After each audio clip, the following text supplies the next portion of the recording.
it's your girl Meesh. Welcome to another episode of Love Meesh, where I share my thoughts, opinions, and ramblings, and sometimes I'll have guests over, but no subject is off limits. It's 1 billion people in the world, and I'm one of them. So welcome to my world. Let the conversation begin. Hey loves, it's been forever, this I know, but hello. Welcome to another podcast, another conversation, another podvercation. I need to trademark that. That is all mine. A conversation with a complete stranger or a friend via internet radio wave system, also known as podcast. You guys are hearing like crickets or whatever. The sounds of real life nature, not YouTube or Pandora this time. I am outside getting some much needed vitamin D. Not the other kind, the sunshine, sun ray kind. So,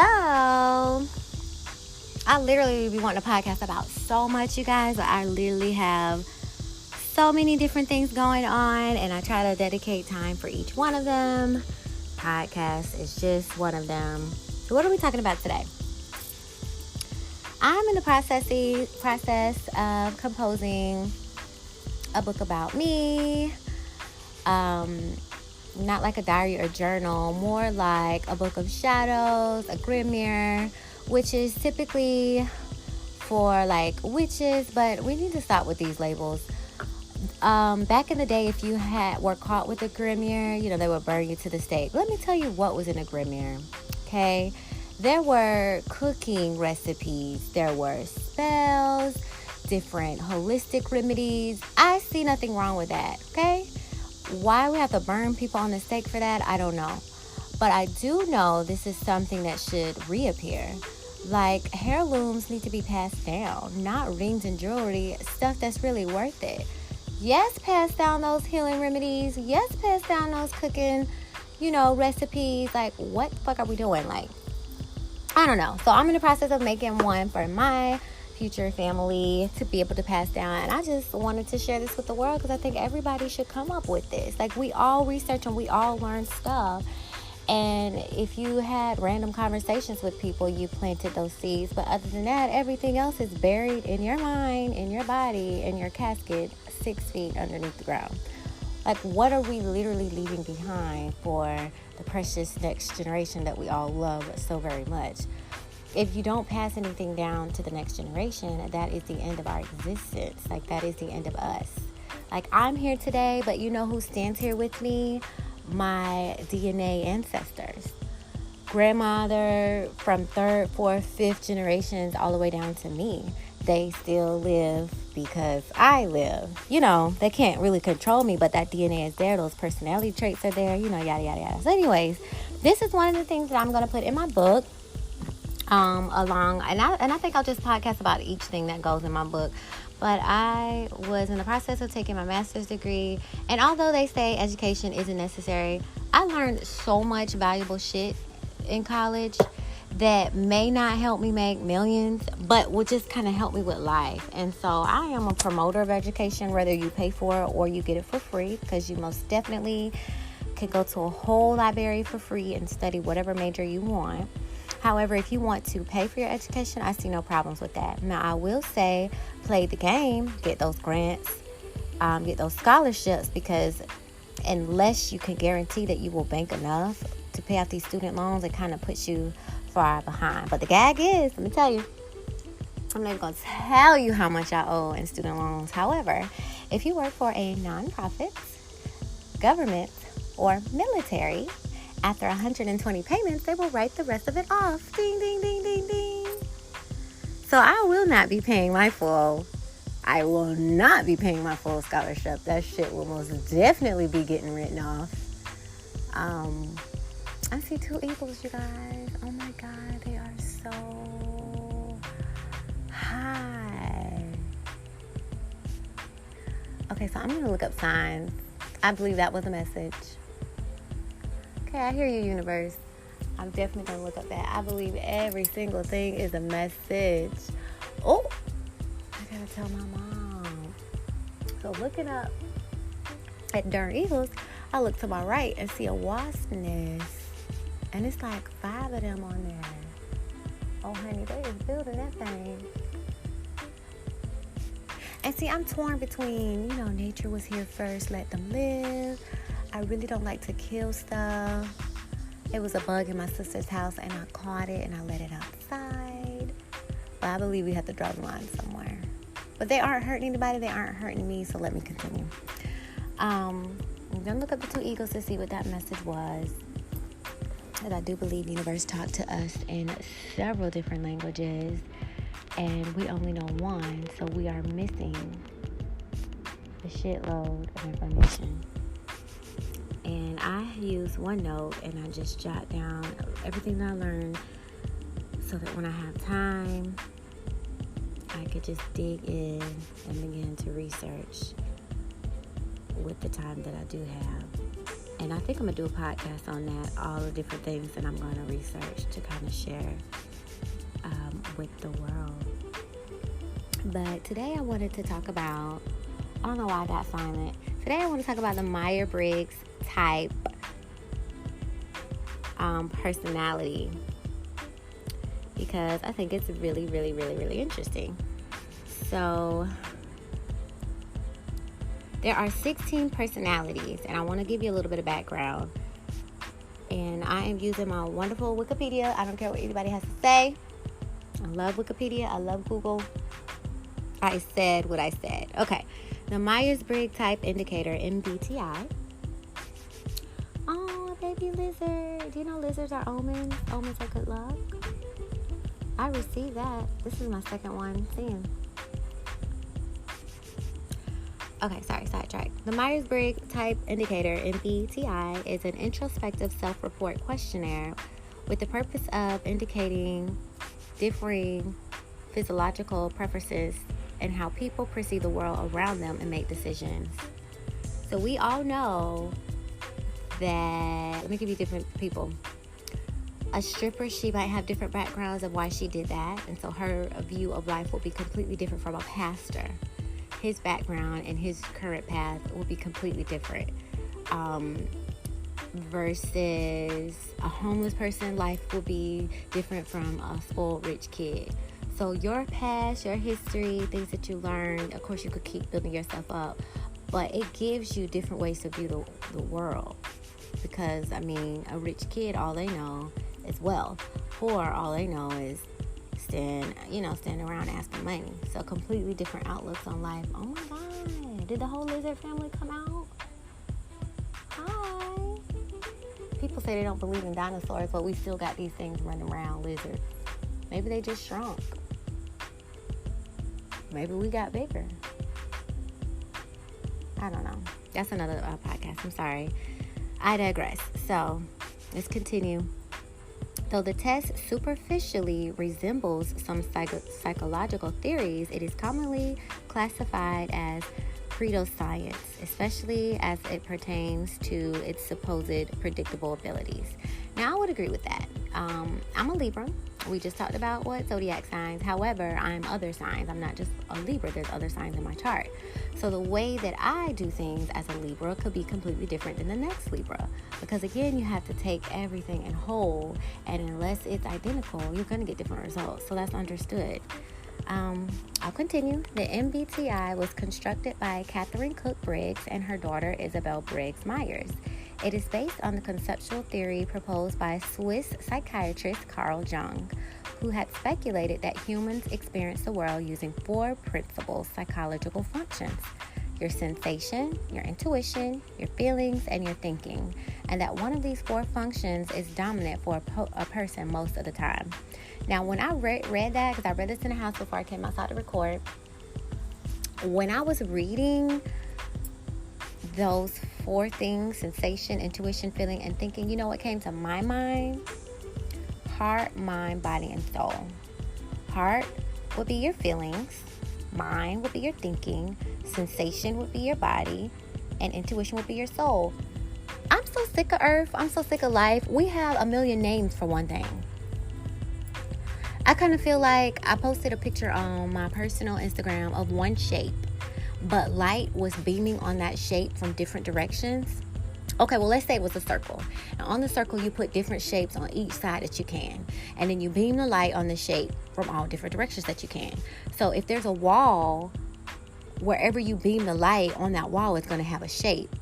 And there was so many different shapes on the wall.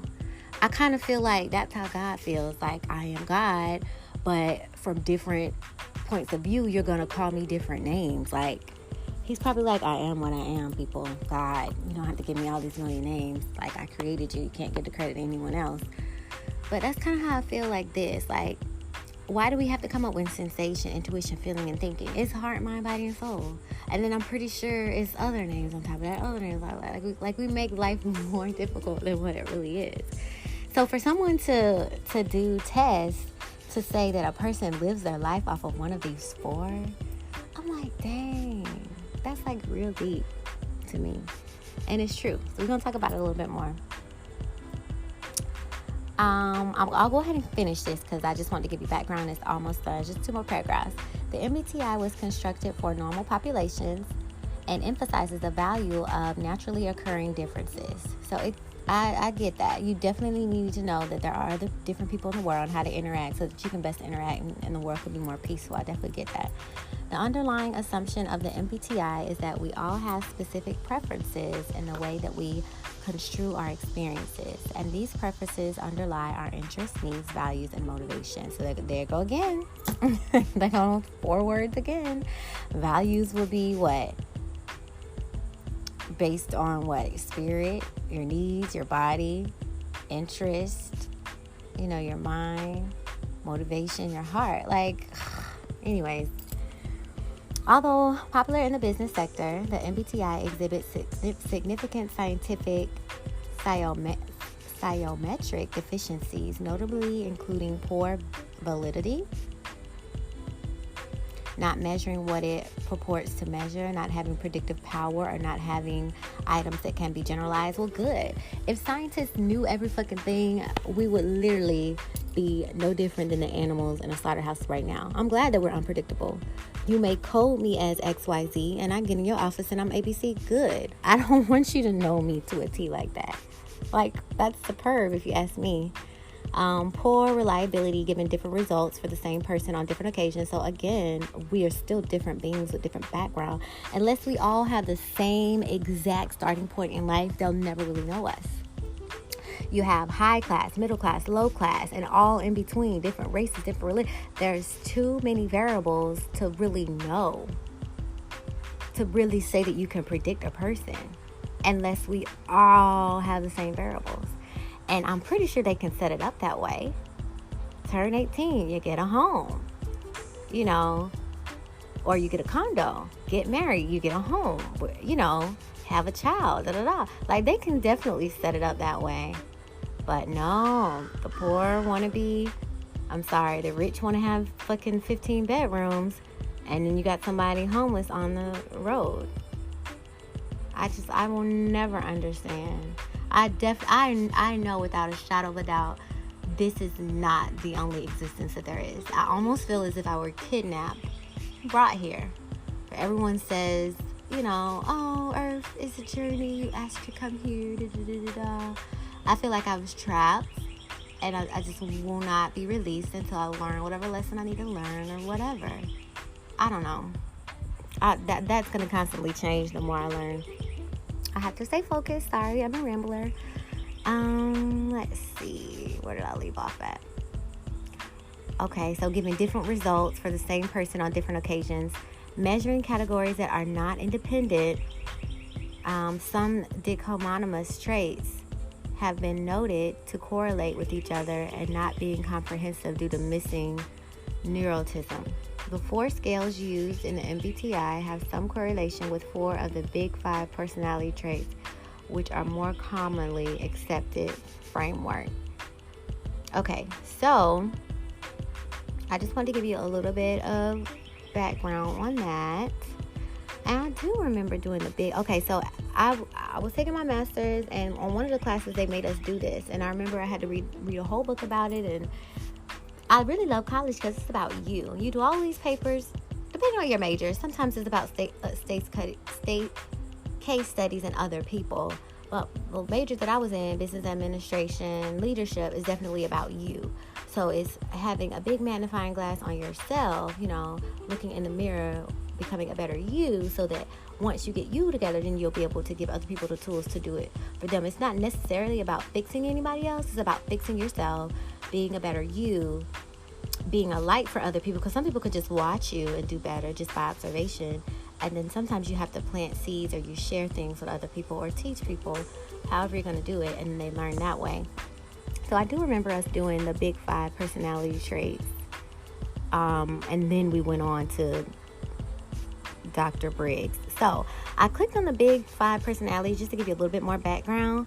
And the 5 factors are openness to experience, they're inventive and curious, or consistent and cautious, conscientiousness, meaning they're efficient and organized, or easygoing and careless.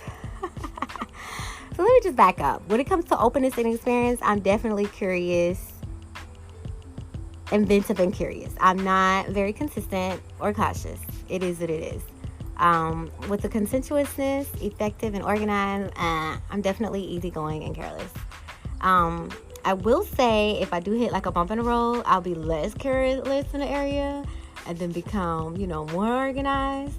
But I'll definitely take easygoing careless first, unless something forces me to change that. Extroversion, outgoing, energetic versus solitary and reserved. I feel like I'm 50-50 here. I could definitely go out and have a good time. Like at the club, you're with a million people, but guess what? I'm with my 4 or 5 girls. Like, I don't literally see the club. I see my little circle and we're having fun. So, I don't really, but then again, on the other side of it, I don't mind being by myself, with it being quiet. With nobody visiting me, just being alone. Like, I'm okay with that. Like, that doesn't bother me. I can literally do everything that I want to do without being interrupted. When you are around people, it's rude to not pay them attention, to conversate, to interact. Well, when you're by yourself, that pressure is off of you. That responsibility, that whatever, you don't have to worry about it. It's strictly you. So if I want to read all day, I can read all day. If I'm in the presence of company and I read and they interact, I put the book down and I interact. It's like, I don't mind. And if I am alone and I want company, I'll go to the fucking company. What do you mean? Like, anyways, agreeableness, friendly and compassionate versus challenging and detached. I don't know. I think me personally, I definitely reflect the energy that's given to me. I'm learning that that's not okay. That comes with different karma as well. And if I don't want any other types of karma, then I need to stay consistent. But it's so hard. It really is. So I work at a call center, and if customers are pleasant, I'm pleasant.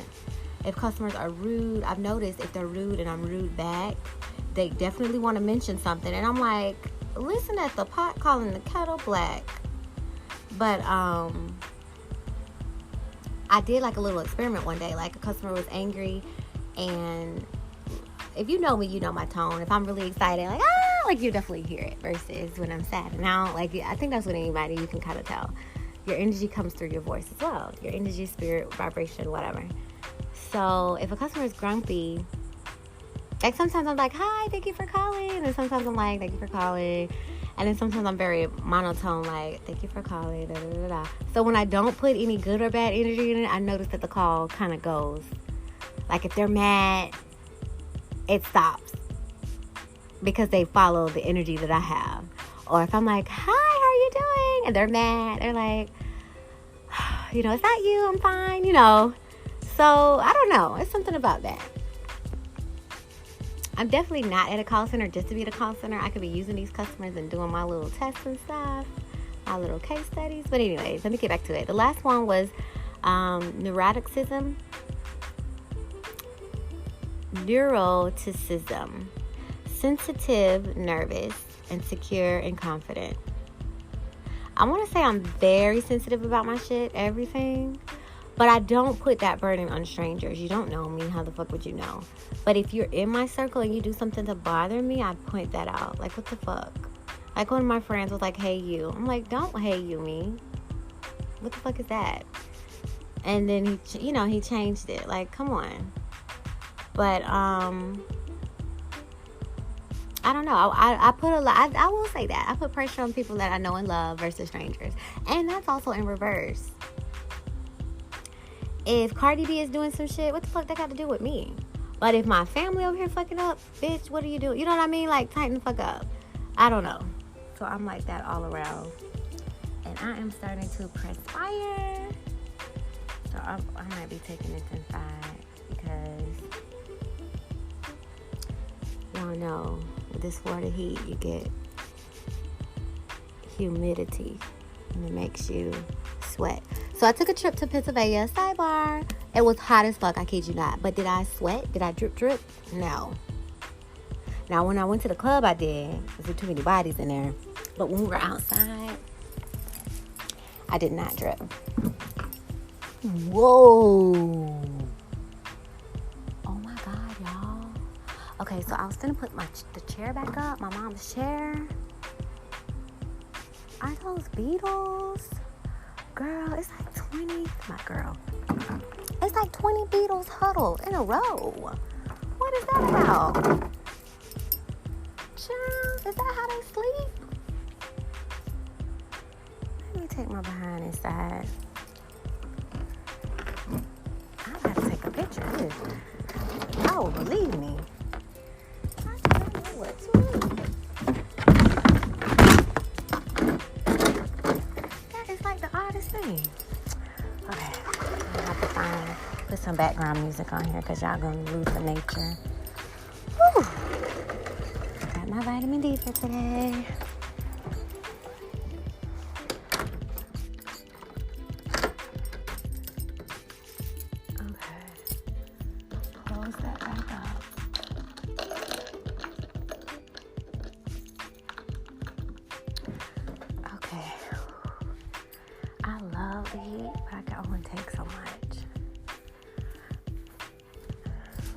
Cold in here before, but it feels good now. Okay, so I just wanted to move over to the 5 to give you a background of where it's coming from. Okay, so they took the 5 and then they broke it down. Catherine Cook Briggs and her daughter Isabel Briggs broke it down to just 4. So we have the 4 today. So you can go to 16personalities.com to figure out what your personality trait would be. It's about maybe 30 questions. Let's just say 30 to 50. But they have so many on the screen, you'll actually flip through them really quick. So since this is my podcast, I'm going to tell you what mine is. But I'll tell you what all of them are. So the first one is, well, first let me tell you,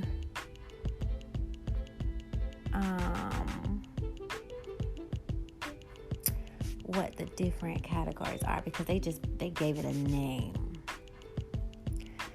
So before we get to the name, we have like letters. So E is for extroversion, I is for introversion. So extroverted, introverted, right? S is for sensing, N is for intuition. T is for thinking, F is for feeling, J is for judging, P is for perceiving. Now, I am an INF. This one said that I was an INFT. But I've taken the test so many times, I flip between a T and a J. So a thinker. Oh no, INFP. But I switch between an INFP and T. So at least it's consistent. And I'm still growing and changing my mind. So it still means that I'm kind of, I haven't changed too much. I didn't switch to an E. I'm still an I for introverted. So let me just do those again. I am an I, introversion, N, intuitive, F, feeler. Told you I was in my feelings. And P, perceiving. Now, sometimes it go to J, means I'm judging. But this one definitely said INFP, the one I took today. So again, let me give you the website. It's 16, the number, 16personalities.com. So again, 16personalities.com. You take the test between 30 to 50 questions, and it gives you your answer. So it lists the 16 of them in a row, and I'm just going to read what they are. The first one is an analyst. They title it an analyst. And they also call it the architect. And it's an INTJ -A and an INTJ-T. So it says imaginative and strategic thinkers with a plan for everything. That just cannot be me. I'm just not organized. Now, I will say, once I got to I always knew what I wanted to do in school. I always had a plan. It switched though. I wanted to do architect, and so I was like, oh my God, you have to be a math whiz. Hell no. Still not a math whiz today. I've switched majors and have had to take numerous classes because accounting and statistics and all like that. Like, I'm just not a numbers girl. So I switched from architect, and I wanted to do design. I was supposed to go to the Art Institute and major in decor and design. And then I switched to real estate. I wanted to do real estate. And then somebody's like, oh, that's zero, income. It's 100% commission based. You don't sell, you don't make money. I'm like, okay, well, I have bills and stuff. I wasn't banking on marrying somebody rich or just relying on someone to support me until I make a sale or whatever. So I was like, okay, can't do that. So then I got into customer service, and I was like, okay, this is cool, but I don't want to be on phones forever. We'll shoot for management. So I'm going to school. I'm like, okay, business administration, management, executive leadership. Once I finish with this program, at the point where I can apply for management jobs, and they've just posted a management job, it doesn't even intrigue me.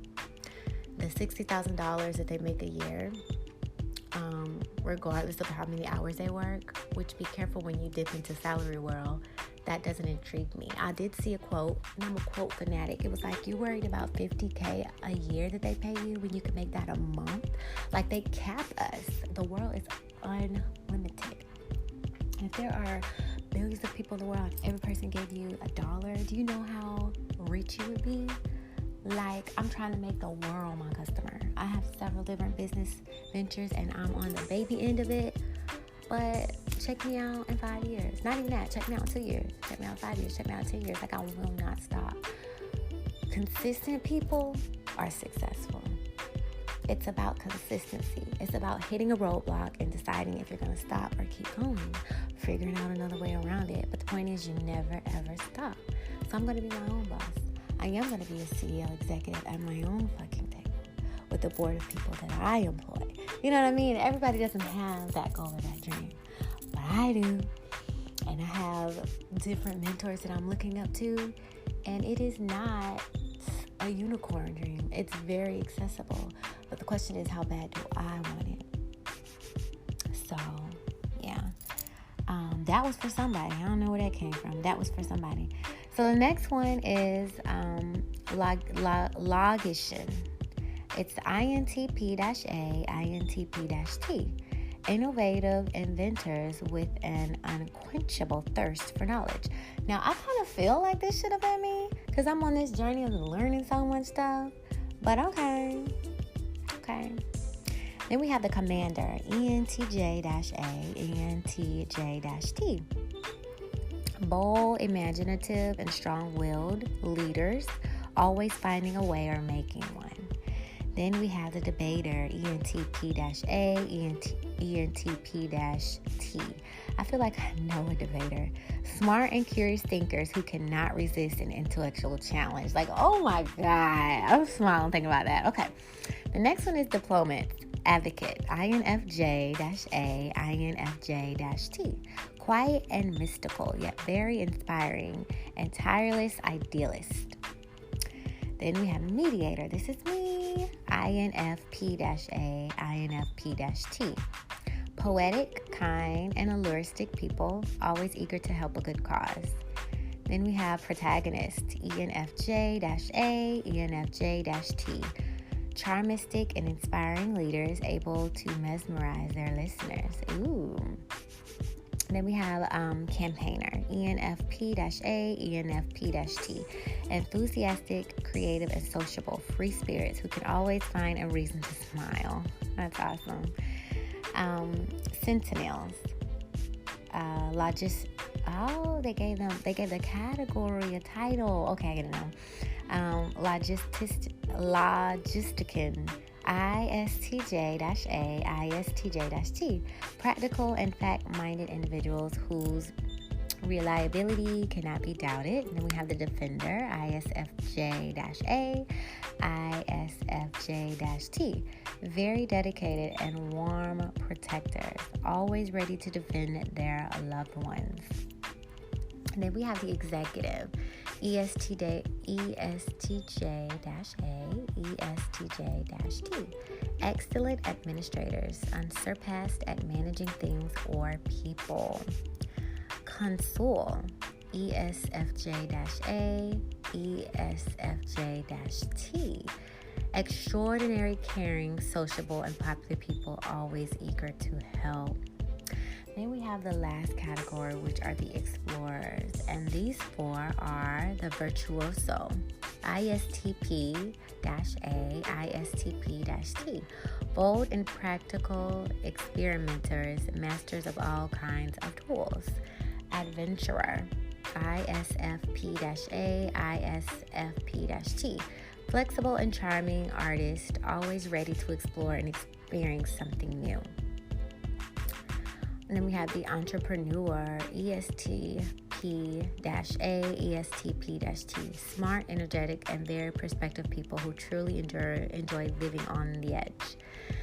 Entertainer, ESFP-A, ESFP-T. Spontaneous, energetic, and enthusiastic people. Life is never boring for them.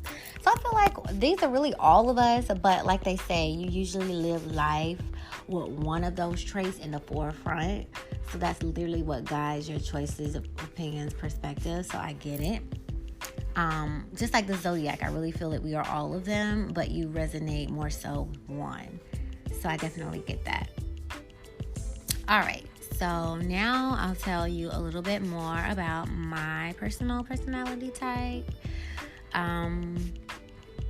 The mediator personality, INFP-A, INFP-T. Mediator personalities are true idealists. They're always looking for a hint of gold in even the worst of people and events, searching for ways to make things better. While they may be perceived as calm, reserved, or even shy, mediators have an inner flame and passion that can truly shine. Conspiring just 4% of the population, the risk of feeling misunderstood is unfortunately high for the mediator personality type. But when they find like-minded people to spend their time with, the harmony they feel will be a fountain of joy and inspirations. I cannot tell you how misunderstood I talk. It's so bad I will say one thing 12 times just to make sure you get it. And I think people are annoyed by it. Like, I got it. I understand. I got you. Okay. But I'm just like, I don't want you to get this wrong at all. So let me say it in as many ways as I can say it so that you understand. Because I just know that I'm going to be misunderstood. It's crazy. But anyways, it's ironic that between 30 to 50 questions can break you down as a human being. Like, fuck. And this makes me think, how long have they been doing this research? Like, come on. It's insane, you guys. Take the test and see. You'll see. Just take the test. I'll continue. Being a part of a diplomat role group, mediators are guided by their principles rather than by logic. Analyst, experiment explorers, or practical sentinels. When deciding how to move forward, they will look to honor beauty, morality, and virtue. Mediators are led by the purity of their intent. Yes, Lord, not rewards and punishment. Yes. This world rewards and punishes you, and that's what people look for. I personally feel like in my hearts of hearts, this life is going to end. Why are you worrying about this life and it ends? Whatever comes next, honey, that's what we should be focusing on, and people aren't.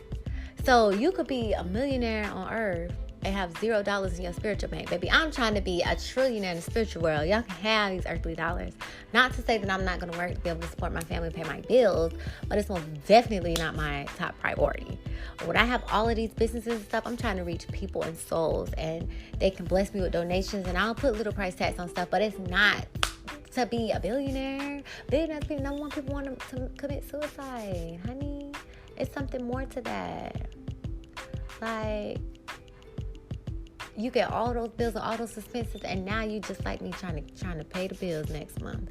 I don't want that. I just want to be enjoying life, doing what I gotta do, helping people, because I know that if I do what I was put here to do, the universe will make a way for me. And sometimes we mess ourselves up. You want a mansion, but you're not thankful that you have a roof over your head. It's the little things. Whether that roof be a tent, a studio, a condo, house, apartment, or the mansion. The point is, be thankful. So anyways, mediators are led by purity of their intent, not rewards and punishment. People who share the mediator personality type are proud of this quality, and rightly so. But not everyone understands the drive behind these feelings, and it can lead to isolation. Thank God that hasn't been my thing in life. I definitely have a tribe of people that put up with me. They might be frustrated with me, but they love me, and I'm forever thankful for that. All that is gold does not glitter, nor all those who wander are lost. The old that is strong does not wither, and deep roots are not receded by the frost. J.R.R. Tolkien. We know what we are, but now not what we may be. At their best, these qualities enable mediators to communicate deeply with others, easily speaking in metaphors and parables. I do that. Oh my God. I might say, you need to work. I might want to say work hard for your gift, but I'll say God gave you a whole kitchen full of supplies. You got eggs, milk, butter, cake. You up there asking God for a piece of cake, go bake it. I do talk like that. That's crazy. That's probably why I like quotes so much. This is freaking me out, you guys. Easily speaking in metaphors and parables, and understanding and creating symbols to share their ideas. Fantasy worlds in particular fantasize mediators. Yes, Lord. If you know me, I'm all about... Now, I know people that see ghosts and spirits and stuff. So, I already know that. Bottom line, that's true. But I've always believed in fairies and mermaids and stuff like that. Like, nobody just woke up and made this shit up. It's a story from a story from a story. Sidebar. Did you know every Disney movie or tale out there, it comes from a factual story? So I've been sleeping on my research, and I didn't know that.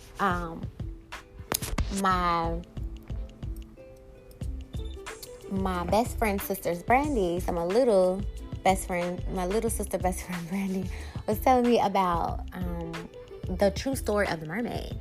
How she wasn't beautiful, she was ugly, and when she walked, it felt like needles in her legs. So she had to get a guy to fall in love with her, and he didn't fall in love with her.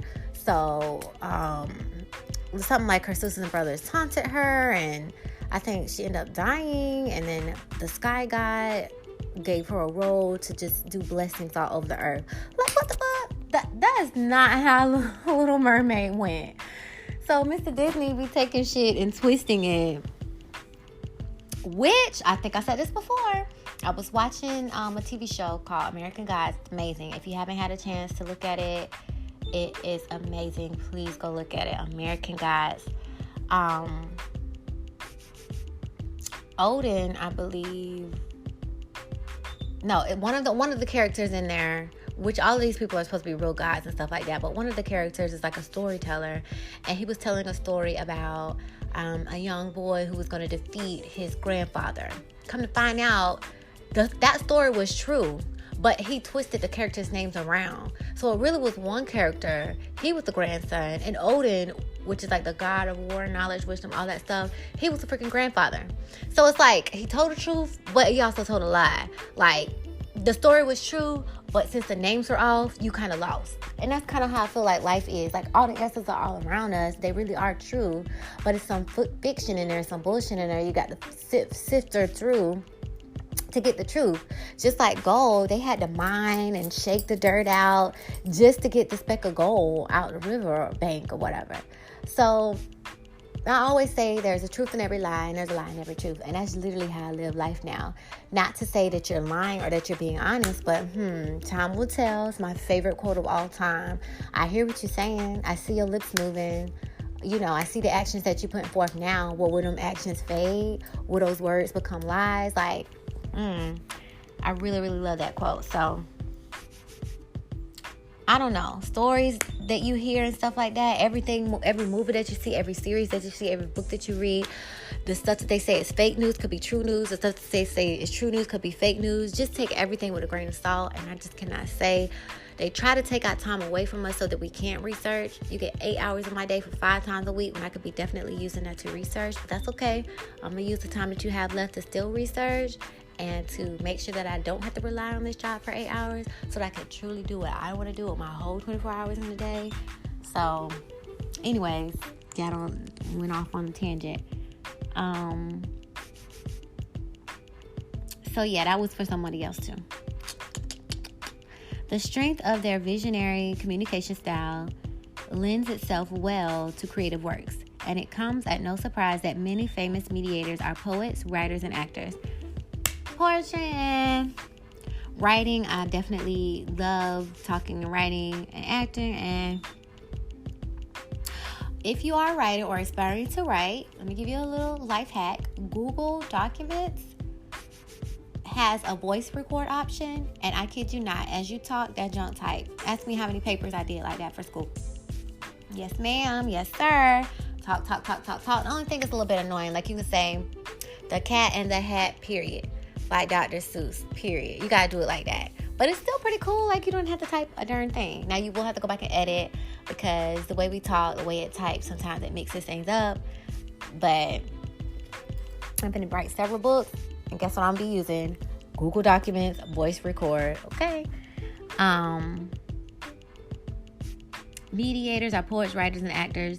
Understanding themselves at their place in this world is important to mediators, and they explore these ideas by projecting themselves into their work. Absolutely. Mediators have a talent for self-expression, revealing their beauty and their secrets through metaphors and fictional characters. Mediators' ability with language doesn't stop with their native tongue either. As with most people who share the diplomatic personality types, they are considered gifted when it comes to learning a second or third language. Now, I don't know. I missed that one, y'all. Took Spanish, forgot the whole 2 years. I love French and stuff like that. But again, I'm not forcing myself to pick up on something every day. So since I'm not consistent with it, I don't really know where I could go with it. But thus far, no with the second or third language. Their gift for communication also leads itself well to mediators' desire for harmony and reassuring theme with diplomats, and helps them to move forward as they find their calling. Listen to many people but talk to few. Unlike their extroverted cousins, though, mediators will focus their attention on just a few people, a single worthy cause. Spread too thinly, they'll run out of energy and even become dejected and overwhelmed by all the bad in the world that they can't fix. This is a sad sight for the mediator friends who will come to depend on their rosy outlook. If they are not careful, mediators can lose themselves in their quest for good and neglect the day-to-day upkeep that life demands. Mediators often drift into deep thought, enjoying complementing their high potential and the physiological more than any other personality type. Left unchecked, mediators may start to lose touch, withdrawing into hermit mode. I cannot tell you guys how many times I have come. So I've been studying tarot, right? And it's a hermit card. Now, out of all the cards that come up for me to learn, hermit card been coming up. So I hear universe. I'm definitely putting that on my to study, to research, freaking hermit that I keep saying. Withdrawing into hermit mode, and it can take a great deal of energy from their friends or partner to bring them back to the real world. Luckily, like the flowers in spring, mediators' affection, creativity, and allurism and idealism will always come back, rewarding them and those they love, perhaps not with logic and utility, but with a worldview that inspires compassion, kindness, and beauty wherever they go. Okay, so, I freaking, Johnny Depp is this too. Like, they did, I guess, now this is what gets me. It says William Shakespeare was the same. How in the hell would they know? Answer me that. How do they know that William Shakespeare was this personality trait? Like, how long have we been doing this, you guys? How long have they been fucking doing this? And we are so behind. We have no clue. And it actually gives you other titles, and I wanted to just say a little bit of them. Strengths and weaknesses, romantic relationships, friendships, parenthood, career paths, work habits.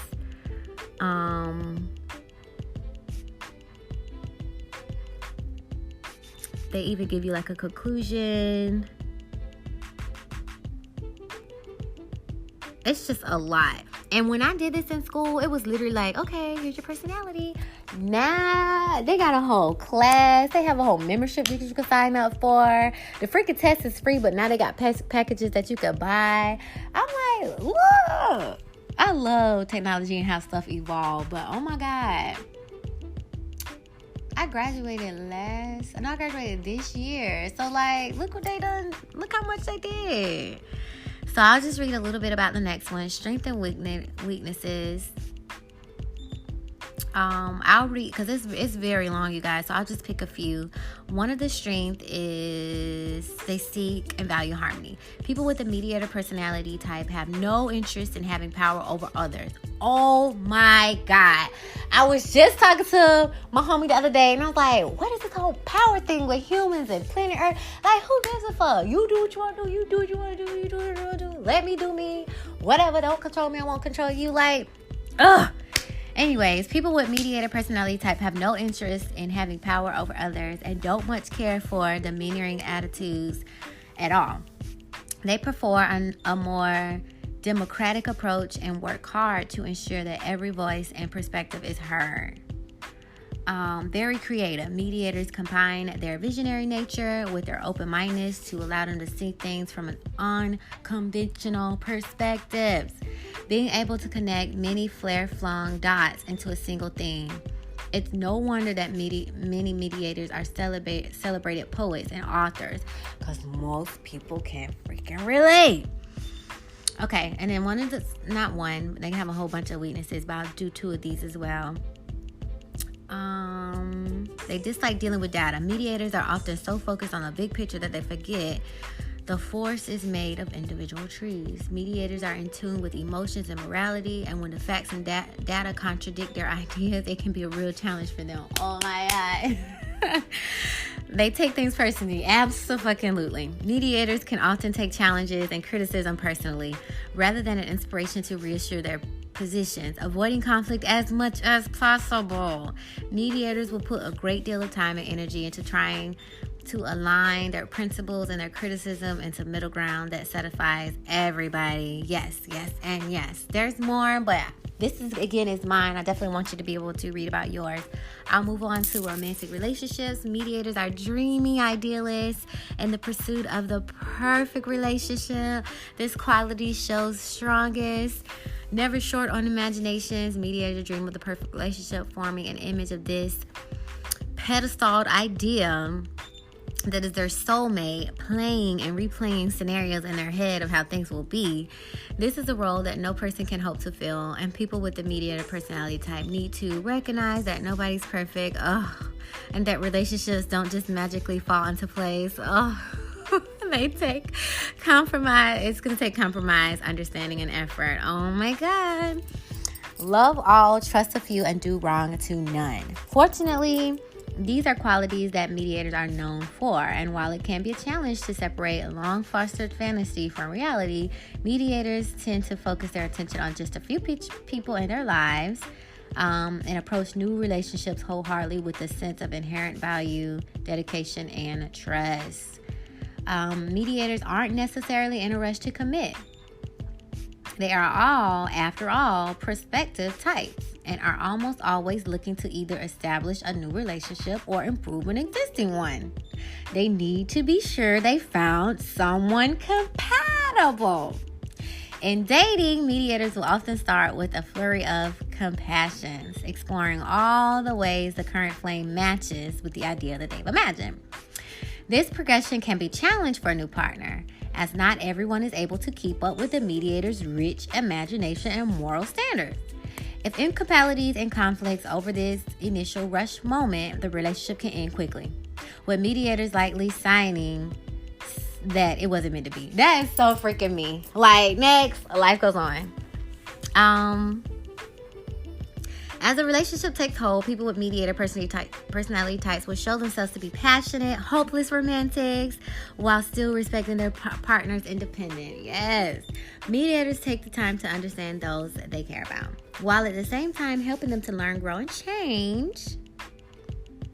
Mediators are well-meaning. Not everyone appreciates what can come across as constantly being told that they need to improve, or put another way, they're not good enough. Mediators find their intents were apprehended this way, but it's a real risk. And if their partner is as adverse to conflict as mediators themselves, it can boil under the surface for some time before surfacing too late to fix. Better 3 hours too soon than a minute too late. This aversion to conflict, while contributing greatly to stability in a relationship when done right, is probably the most urgent quality for mediators to work on. Between their sensitivity and imagination, mediators are prone to internalizing every objective statement and fact, reading into them themes and exaggerating consequences, sometimes responding as though these comments are metaphors designated to threaten the very foundation of their principles. Naturally, this is almost certainly an overreaction, and mediators should practice what they preach. I agree, and focus on improving their ability to respond to criticism when calmly objective rather than irrationally accusations and weaponized guilt. Okay, I'll give it to you. I'll definitely give it to you. I easily can see flaws in others. I definitely try to work on myself. But I just think that's how life is. We have eyes to look out, which means we're looking at other things and judging other things. It's not until you step in front of a mirror that something is actually looking back at you for you to be able to judge. Yada, yada, yada. The next one is friendships. The true friends of people with mediator personality types tend to be few and far between. But those that make the cut, are often friends for life. Abso-fucking-lutely. Absolutely. I grew up with Chaz. We done went through training rides together. We done went through heartbreak and love together. We got parents in the group now. We got fiancés in the group now. We're gonna have husband and wives in the group. Like, yes, life. If we can't do life together, then what the fuck are we doing? That's most definitely me. The challenge is the many dualities that this type harbors when it comes to being sociable. Oh my God. I had a birthday party and I tried to make everybody get along. I have different types of people that I fuck with. And they did not want to. I had the smokers on the patio. I had a party group drinking on the stage table. I even got a little kiddie group that I love. We had the party earlier with the babies. I just hang around different types of people. And I had to learn you can't force everybody to get together. So it's funny that they say that. Again, this is like a computer system or whoever made this program, you get what I'm saying? That know me without knowing me. I'm still shocked by it, but okay, we're gonna roll with it. The challenge is the many dualities that this type harbors when it comes to being sociable. Mediators crave the depth of mutual human understanding, but tire easily in social situations. They are excellent at reading into others' feelings and motivation, but are often unwilling to provide others with the same insight into themselves. It's as those mediators like the idea of human contact, but not the reality of social contact. Now, I did know everything about my friends at one point in time, and they didn't know too much about me. Like, I knew about the ins and outs of their relationship, but they didn't know my mind. And then one day my friend said, "What's going on with you?" And I was like, oh my God, like nobody has ever, I'm always helping and listening to you. It's the first time somebody wanted to dig into me. And it was just like, wow, okay.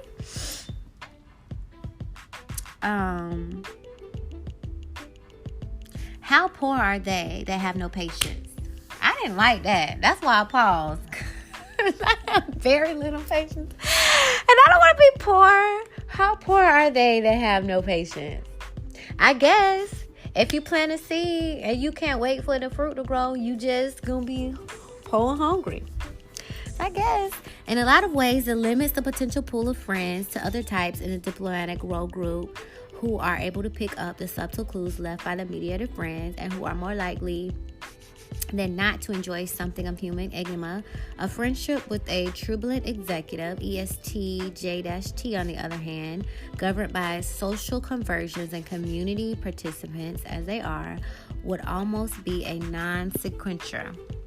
Though mediators may find the idea of being paired with their opposing fascinating enough to outweigh the practical challenges to such a friendship. To top it all off, ideas like networking and the friend of my friend is my friend holds little weight with mediators. Friendships are earned on their own merit, but by dint of intuitive respect, mediators have for those with similar principles and values rather than more practical alignments like those of coworkers. Mediators' tendency to protect their sensitive inner cores and values for criticism, especially if they are on the more turbulent side of the spectrums, means that acquaintances will likely get nowhere near them without sustained and tactical effort. Okay. And that's probably why I grow with them. Because it's like a lifelong journey of who you are. You can't learn everything about a person in a short amount of time. You just can't. I'm going to move on to parenthood. People who share the mediator personality type share a tendency to not only strive to learn and grow as principled, moral individuals, but to bring like-minded people on the journey with them. In their own subtle, often shy way, mediators want to lead others forward as kindred spirits. They will find no greater opportunity for this than in parenthood. Oh my God, my parenthood life is going to be lit. I see it. I have to learn all of this stuff so that I can pass it on to my CDs, to my little bambinos. I get it now. Sidebar. So one of my Christian homies who if you follow me before, I always used to post a whole bunch of Christian stuff. God, Jesus, Lord, Holy Spirit. Now I'm open my mind to other things like crystals, magic, witchcraft, whatever. Like names don't scare me anymore. You have to research a topic on your own to form a opinion about it. If it's off of something someone else said, even if they said it came out of a holy book, this, that, the other, if you didn't take time to research it yourself, that is a foolish opinion and shame on you. Do your own research. But anyways, so I still follow some of them. I don't, but her I definitely do. So she got married, and I'm not knocking it. If it works for you, if it saved you, if that's your anchor in life, be my guest. But there's just so much more. As many stars as you see in the sky is so much more to life. And it's like people only looking at the sun. It's not just the sun. There's other planets and the stars and galaxies and this, that, the other. Like, okay, hooray for the sun. There's still other stuff out there. Do you care not to explore? But anyways, she got married and I think it's like year 2 for them. She's just not having a baby.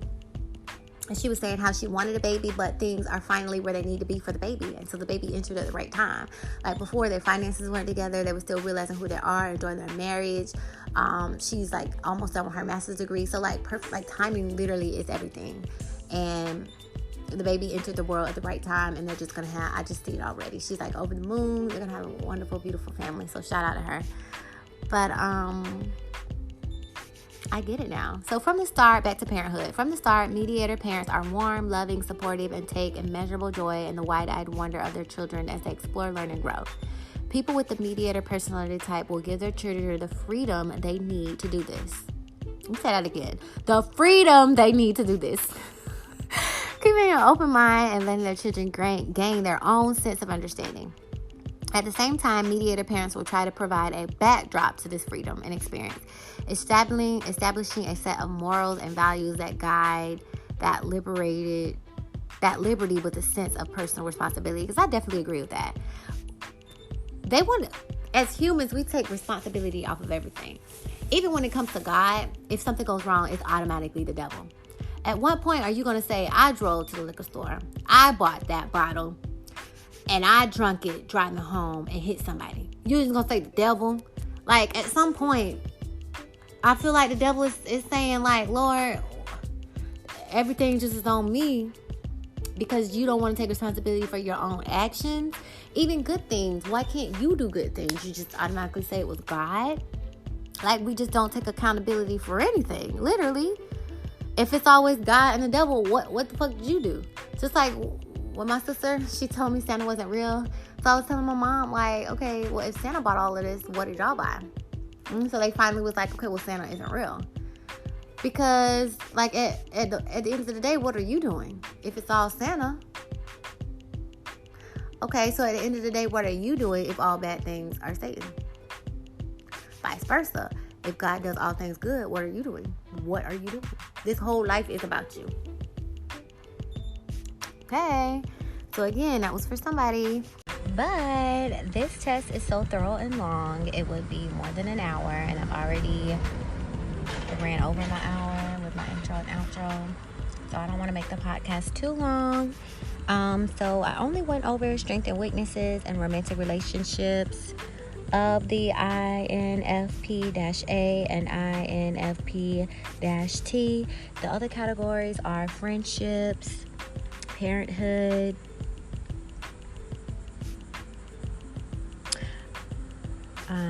career paths, work habits. They give you a conclusion. They also go over the diplomat's role, and they also go over strategies, of improvements. And like I said before, you can also sign up for the class. They have a whole website dedicated to this now. And they actually have a book with all of them, so that you'll know how to interact with all the different styles. And I hope this was something new for you. Or if it wasn't new and you visit the site again, I hope I brought a new perspective to something maybe that you already knew. So again, this life journey is literally about you. Take the focus off of everybody else. Be the best you that you can be.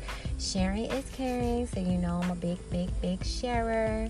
And actually, cool shout out to my mom, because she brought this back up. And I actually got mad. I was like, Mom, you literally read the book with me when I did the test. And I had y'all do the test. And she had forgot. And then I had forgot. And then she brought it back up. And now I brought it back up. And I'm sharing it with you guys. So for people who think they know everything, there's still always something new that can be brought to the table. So always have an open mind to things, even if it's a subject that you feel like you already reviewed or studied. It might be something new, a new update, a new something. So just keep an open mind and just keep being the better you that you can be. So my favorite quote is, I'm not perfect. I don't pretend to be. I just try to be a better me than I was yesterday. And that's all everyone can hope to be.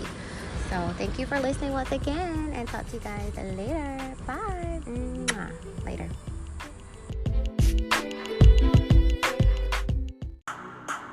And this concludes today's conversation. Thanks a million for listening. You can reach me on other social media platforms at www.linktr.ee/LUV.MEESH www.linktree/love.meesh. I hope you have a better than great day. Love you. Talk to you later. Mwah. Bye.